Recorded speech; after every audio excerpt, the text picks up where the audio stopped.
네, 반갑습니다. 오늘은 non-contact, new normal, 불완전 경쟁에 관하여 알아보려고 합니다. 우리가 코로나19 이후로서 굉장히 많은 삶이 변했잖아요. 그러면서 비대면 사회, 온라인 사회가 가속화되었고요. 그만큼 그런 기술들이 빠르게 발전해왔습니다. 그 속에서 IT 기술들, 그리고 이런 정보통신 기술들을 적절히 활용한 그런 회사들이 굉장히 또 각광을 받았었죠. 그래서 우리가 대표적으로 부르는 미국의 다양한 IT 기업 회사들이 있지 않습니까?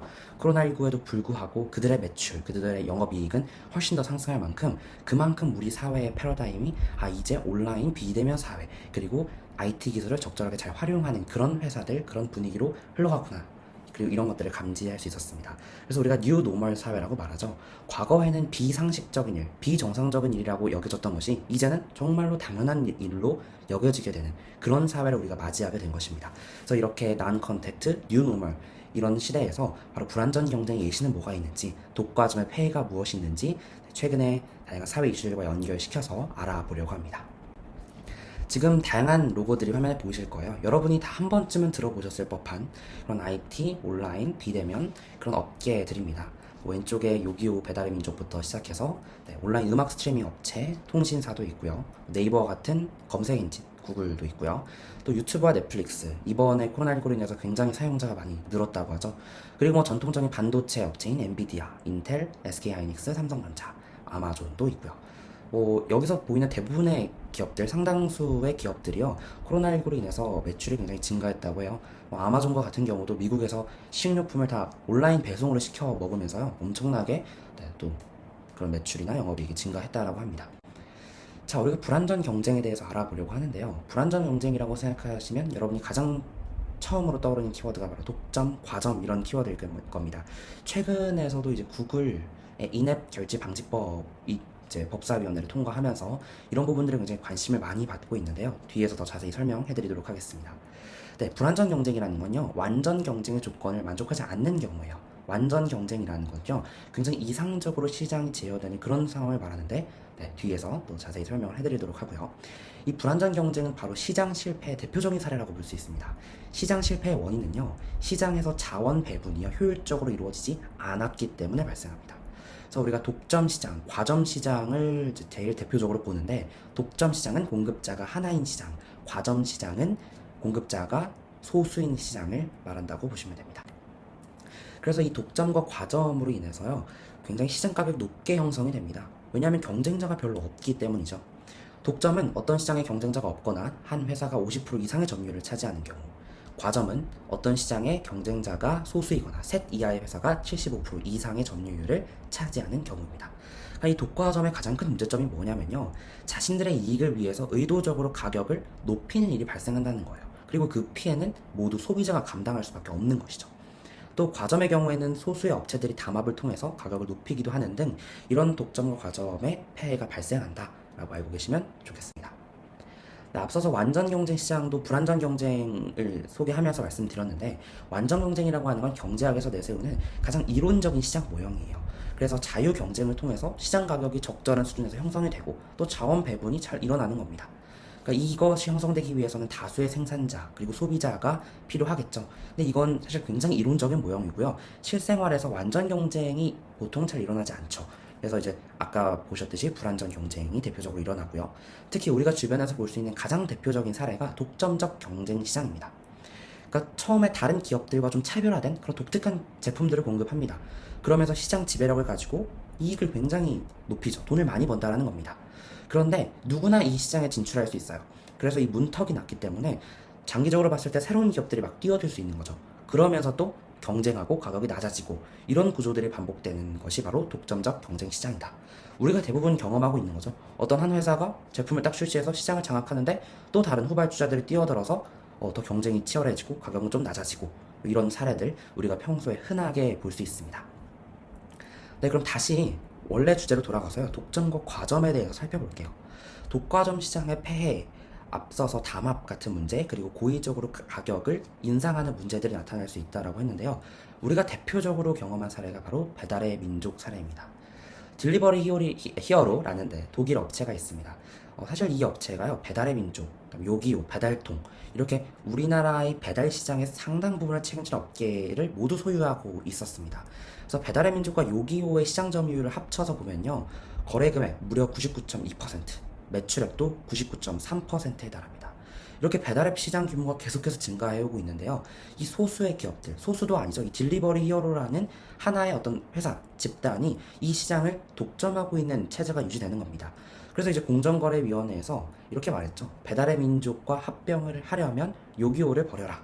네, 이런 식으로 말한 겁니다. 그래서 최근에 요기요가 사모펀드와 GS 리테일 쪽에 인수가 되었다라고 해요. 이제 딜리버리 히어로 입장에서는 배달의 민족을 이제 인수하는 게 우선이었기 때문에 요기요를 버리게 된 거죠.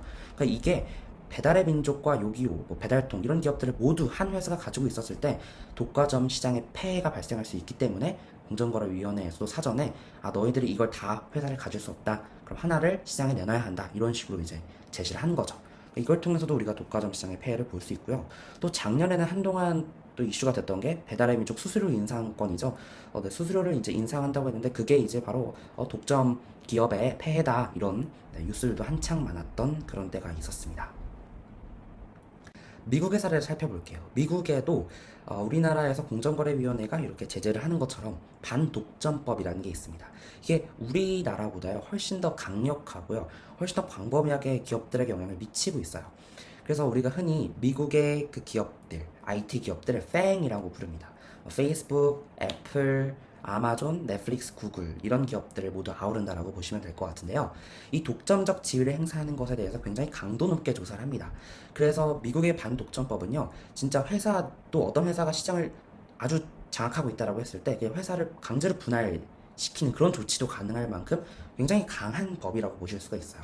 그래서 작년에 애플, 구글, 페이스북, 아마존 이 4대 기업의 CEO들이요 모두 청문회에 불려가서 이제 신문을 받았던 적이 있어요. 반독점법 때문이죠. 지금 인포그래픽에서도 보이시겠지만 이런 네 가지 기업들이 모두 다 반독점법 위반 혐의로 실제로 청문회에 CEO가 출석한 적도 있고요. 계속해서 조사가 또 이루어지고 있다고 합니다. 사실 그만큼요, 기업이 독점했을 때 혹은 과점했을 때 발생할 수 있는 피해를 그 누구보다도 잘 알고 있기 때문에 이렇게 규제하고 있는 것이 아닌가라고 하는 생각이 듭니다. 자, 그럼 우리나라의 사례로 다시 돌아와 볼까요? 바로 오늘, 어제, 뭐 이렇게 최근 뉴스입니다. 구글과 애플의 인앱 결제 강제 방지법, 일명 구글 갑질 방지법이라고 불리는 전기통신사법 개정안이요, 법제사법위원회를 통과했습니다. 자, 이게 뭐지라고 하는 의문을 가지시는 분들도 많을 거고요. 이 법안이요, 우리나라뿐만 아니라 전 세계적으로 특히 미국 쪽에 많은 영향을 주고 있다라고 합니다. 자, 이 법에 대해서 좀 간략하게 설명을 해드리려고 하는데요. 우리가 보통 휴대폰의 앱을 사용하면요, 앱 속에서 결제해야 할 일들이 종종 생깁니다. 뭐 음악 어플을 다운받았을 때 뭐 매월 뭐 9,000원씩 이렇게 음악 결제를 하거나 뭐 넷플릭스 결제를 하거나 뭐 다양한 경우가 있겠죠. 근데 그때요, 애플에서는 어떤 방법을 채택해 왔냐면요, 휴대폰 앱, 그 앱 내에서만 결제가 가능하게 했습니다. 이게 바로 인앱 결제예요. 자, 근데 이 인앱 결제를 허용하면서 애플에서는 이 결제 금액의 30%를 수수료로 떼갔습니다. 그러니까 이 수수료를 떼간다는 점에서 사실 이 서비스를 제공하는 입장에서도 불리하고요. 소비자 입장에서도 그런 수수료를 기업과 또 소비자가 동시에 분담해야 되는 부분이기 때문에 상당히 좀 안 좋은 영향을 미쳤죠. 근데 중요한 건요, 이 인앱 결제만을 무조건 하도록 강요했다라는 겁니다. 그러니까 우리가 결제를 할 수 있는 게 인앱으로도 할 수 있지만요, 보통 외부 사이트로 연결해서 거기서 결제를 하고 들어와 라고 할 수도 있거든요. 그래서 뭐 일반적인 웹사이트에 들어가서 결제하고 그 아이디로 그냥 로그인하면 자동으로 되는 식으로 할 수 있죠. 이 경우에는 우리가 흔히 보는 뭐 구글의 플레이스토어나 애플의 앱스토어를 거치지 않기 때문에 수수료를 낼 필요가 없고요, 더 저렴한 가격에 소비자도 그 서비스 혜택을 제공받을 수 있는 거죠. 근데 애플은 과거에서부터 오랫동안 보안성을 이유로 이 인앱 결제만을 강요해 왔습니다. 다른 결제 수단은 허용하지 않았던 것이죠. 그러면서 수수료를 30%를 떼갔고요. 구글도 마찬가지는 아니었어요. 구글은 마찬가지가 아니었어요. 그런데 구글도 이제부터 그렇게 하겠다라고 선언한 겁니다. 구글 플레이 스토어는 원래 두 가지 방식을 모두 허용했는데요. 이제부터 구글도 애플처럼 인앱 결제만을 허용하겠다라고 이제 선언을 하면서부터 우리나라에서 이 법에 대한 논의가 활성화된 겁니다. 그래서 왼쪽 좀 타임라인을 봐보시면요, 2020년 7월에 이 정책을 예고했습니다. 그러다가 국회에서 굉장히 뜨거운 이슈가 된 거죠. 그래서 구글 갑질 방지법이라고 불리는 법을 발의했고요. 구글이 계속해서 이런 정책을 강행하겠다는 의지를 나타내자 이제 본격적으로 법이 더 자세하게 만들어지게 된 것이죠. 그래서 7월 20일 날 이게 과학기술정보 방송통신위원회 전체 회의를 통과했고 바로 어제 8월 25일 구글 갑질 방지법이라고 불리는 법안이 국제법제사법위원회를 통과했습니다.